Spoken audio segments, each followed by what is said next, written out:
ini sebenarnya saya ingin nanti untuk sekolah-sekolah SPA ya dari mulai TK hingga perguruan tingginya ini ada muatan lokalnya astronomi. Ini ciri khas yang kalau bisa kita bangun menjadi ciri khas lembaga pendidikan SPA ini.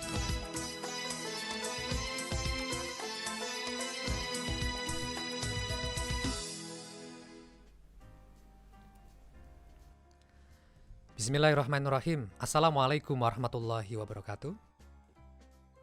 Selamat datang di podcast SPA Indonesia, Silaturahim Pecinta Anak, Wadah Pegiat Dakwah dan Pendidikan Anak Indonesia. Sahabat podcast SPA Indonesia, bagaimana kabarnya? Alhamdulillah, semoga semua sehat ya. Baik, bertemu lagi bersama saya Kak Haji Syafa di podcast SPA Indonesia yang pada kesempatan kali ini kita akan banyak berbincang tentang fun astronomi. Dan alhamdulillah sudah hadir di hadapan saya seorang narasumber yang sangat istimewa, yang sangat paham banget bahwa puasa dan lebaran ini sangat bergantung pada beliau. Siapa dia? Nanti kita akan tahu bersama-sama. Langsung aja, beliau adalah seorang yang sangat terkenal di Yogyakarta, Ketua Badan Hisab Ru'yah Kemenag DIY dan juga pengawas di SPA Indonesia. Langsung aja kita ke bintang tamu kita. Bismillahirrahmanirrahim. Assalamualaikum warahmatullahi wabarakatuh. Waalaikumsalam warahmatullahi wabarakatuh. Bapak Mutoha Arkanuddin. Ya, benar ya? betul. Nyaman pakai masker atau tidak? Saya biasanya kalau ngobrol harus copot masker, Oke, nggak apa-apa boleh, ya? silakan ya. Oke, terima Santai kasih. di sini enak ya, aman lah ya. Biar kelihatan gantengnya. Alhamdulillah. Bener nggak ini Ketua Badan Hisab Kemenag DIY? Benar ya? Alhamdulillah saya diberi amanah untuk menjadi ketua mulai kisaran 5 tahun yang lalu untuk memegang tanggung jawab yang menurut saya cukup berat itu. Cukup berat lumayan ya, karena semua bergantung kepada Pak Mutoha ini ya. Ya, nggak mutlak ya karena ini tidak hanya dari Jogja juga dari seluruh Indonesia, jadi salah satu saja. Salah satunya ya. Iya. Jadi pengaruhnya memang luar biasa. Iya, kalau masalah yang terkait dengan penentuan awal puasa dan Syawal itu memang kuncinya di Badan Hisab Ru'yat itu. Nanti apa mau puasa duluan atau mau dibelakangkan itu juga tergantung dari mereka yang ada di Badan Hisab Ru'yat yang mengadakan pengamatan hilal itu. Jadi salah satu penyebab keributan banyak orang kemarin juga Bapak juga kayaknya ya? Ya jangan gitulah. Oh bukan gitu ya? Nah gimana? Kan itu gara-gara perbedaan itu tuh permasalahannya luar biasa sekali loh ya. Dalam Islam itu apalagi terkait masalah jihad itu kan biasa beda kita udah terbiasa beda, jadi saya pikir kalau ada perbedaan itu ya santai-santai saja gitulah. Oke. Dan sebelum kita masuk ke materi kita, ke diskusi kita, saya pernah mendengar nih Gria Astronomi itu punya Bapak juga. Maksudnya Gria Antariksa. Oh maaf, Gria Antariksa ya. Gria Antariksa punya Bapak juga ya. Ya, alhamdulillah kita juga mendirikan semacam wadah ya bagi penggemar astronomi ini di Gria Antariksa itu. Ya, ada dekat sini kok, dekat STPI. Jadi nanti kalau kita bisa ada join gitu, kerjasama juga dengan Yayasan SPA ini untuk berbagai hal, insya Allah kita siap juga. Oke, siap. Bapak Mutoha Arkanuddin, kembali ke tema kita, fun astronomi. Semenarik apa sih astronomi untuk dipelajari? Iya, tidak masalah menarik atau tidak, ini terkait masalah kewajiban. Kewajiban? Ya nggak harus sesuatu yang wajib itu menarik. Oke. Jadi mempelajari astronomi ya khususnya hisab ru'yat ini menurut saya wajib dipelajari karena di dalam astronomi fikih atau sering kita sebut hisab ru'yat atau ilmu falak itu di sana ada hal-hal yang harus dikuasai oleh umat Islam. Mau sholat udah wudu, syarat pertama tahu arah kiblat. Gimana kita bisa tahu kalau kita tidak tahu ilmunya? Oke, benar. Loh, kan di masjid, di musola sudah ada softnya. Ya kalau di masjid dan di musola, kalau tiba-tiba di tengah hutan, nah ini salah satu ilmunya. Mau sholat, apa sudah masuk waktu sholat atau belum? Kalau tidak tahu ilmunya, apakah saya boleh sholat zuhur sekarang dan sebagainya? Itu juga harus ada ilmunya. Itu salah satunya lah. Oke, baik. Tapi itu bisa dipelajari sendiri nggak sih Pak? Bisa, dan saya sejauh ini lebih banyak belajar sendiri, walaupun ada juga banyak guru-guru saya ya, yang sering saya mintai ilmunya juga. tapi lebih banyak saya belajar otodidak gitu. Tapi emang ada bukunya atau literasi yang Buku, mendukung ya? materi di internet itu sangat banyak, tinggal pinter-pinter saja kita memilah-milah, karena biasalah suatu yang disediakan secara umum itu kalau kita tidak bisa pilah bisa salah gitu. Berarti emang harus memilah dan benar-benar memilih untuk itu ya. Ya, Mahal nggak kira-kira kalau misalnya pengen belajar khusus untuk astronomi gitu? ya kalau dibilang mahal atau tidak ini kan relatif. Artinya kita belajar ilmu apapun tergantung sampai sejauh mana ya.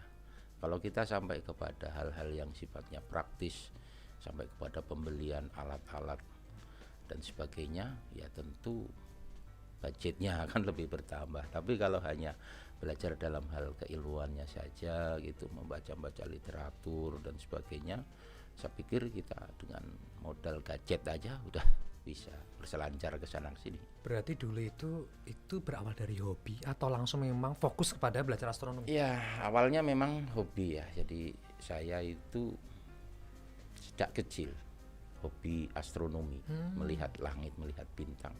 Karena kebetulan rumah saya juga di desa ya, jadi suasana langit masih cukup gelap tanpa banyak cahaya kota, sehingga kalau melihat ke langit banyak sekali terlihat bintang-bintangnya. Dari situ saya merasa ketika melihat bintang kok rasanya nyaman gitu. Nyaman gitu ya. Jadi begitu banyak masalah yang Pak Muto hadapi kala itu mungkin ya. Atau gimana? masih kecil ya, jadi masih belum kecil, banyak ya. masalah gitu. Cuma senang aja. Seneng ya. Hingga akhirnya sekolah, kuliah dan sebagainya. Saya mungkin anak yang waktu itu termasuk lain, karena di usia saya waktu itu SD, saya sudah tahu jadwal terjadinya gerhana matahari. Hebat sekali. Bukan karena ngarang-ngarang, tapi karena saya melihat di kalender. Maksudnya gimana tuh? Di kalender itu ada di sana, kebetulan ayah saya itu suka beli kalender yang di belakangnya ada jadwal memang peristiwa gerhana itu, kalender terbitan Menara Kudus waktu itu. Dan mungkin tidak banyak orang yang berpikir bahwa di belakangnya itu ada jadwal peristiwa gerhana.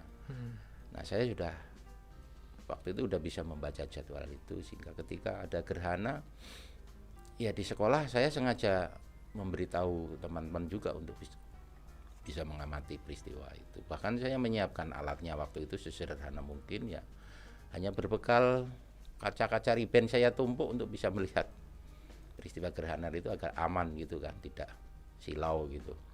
Dan itu terjadi ketika umur-umur sekolah kelas 4 atau 5 SD waktu itu. Hebat ya, sekecil itu sudah sampai memikirkan tentang. Sudah mulai senang karena mulai itu. senang itu ya. Kalau untuk Indonesia sendiri sebenarnya seberapa butuh sih Indonesia tentang ilmu astronomi ini, Pak Mutoha? Oh ya, kalau dibilang kebutuhan masalah astronomi ini kan kita sebenarnya udah punya lembaganya ya, 8 ya. 8, 9.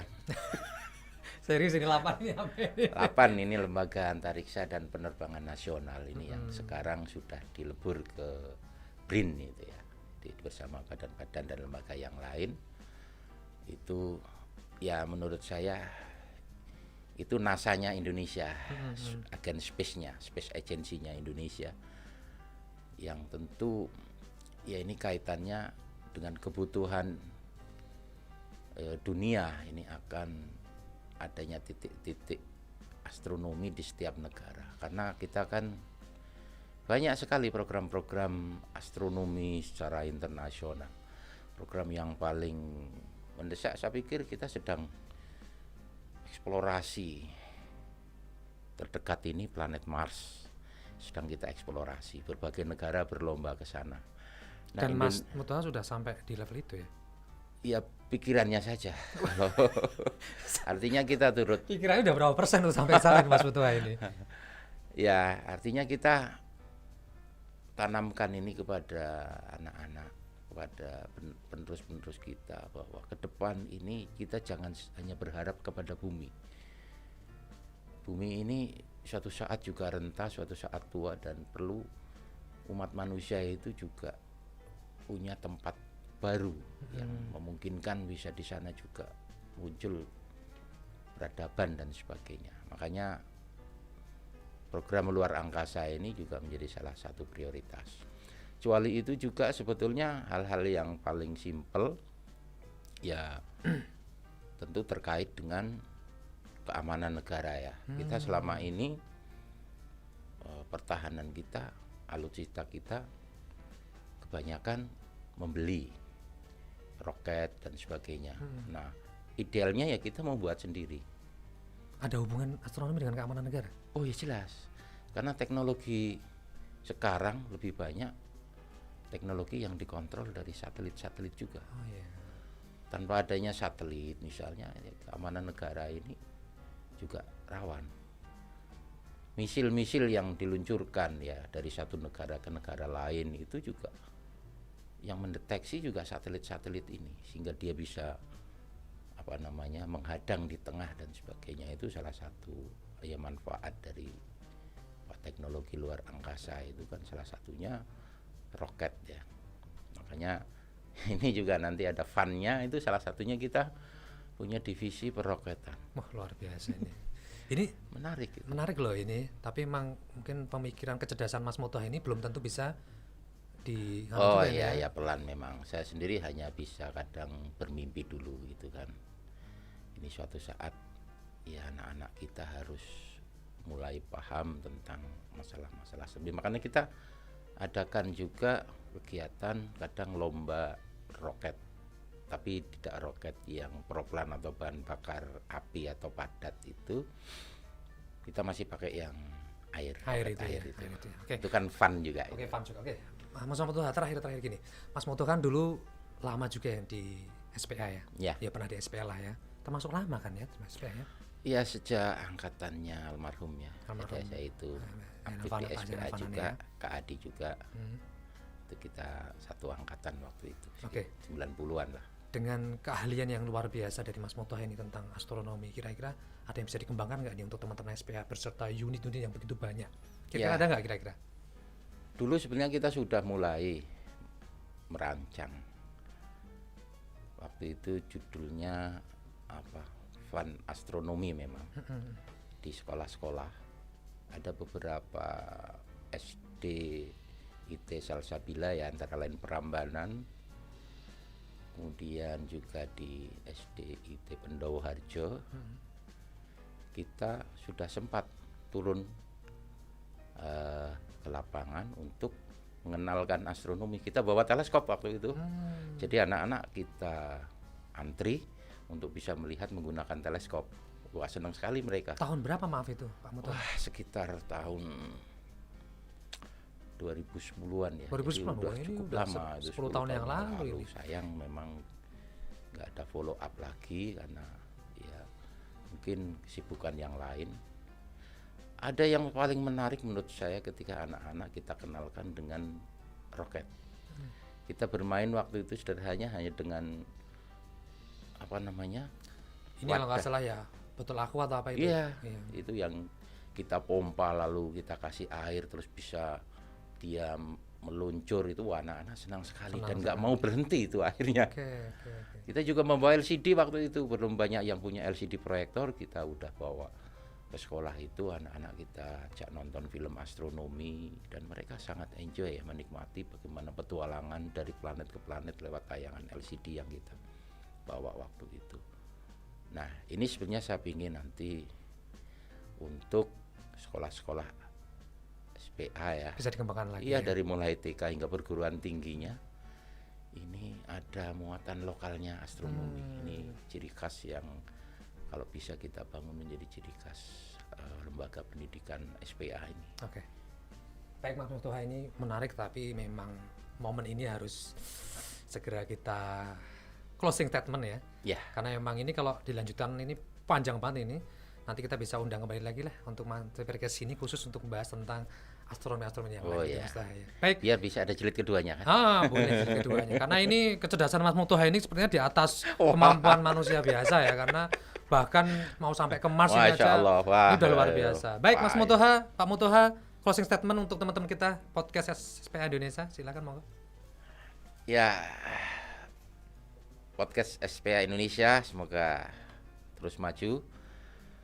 Astronomi ini bagian keilmuan yang tentu juga harus kita pelajari, karena dengan astronomi ini kemajuan atau indikator kemajuan sebuah bangsa bisa kita lihat dari kemajuan ilmu astronominya.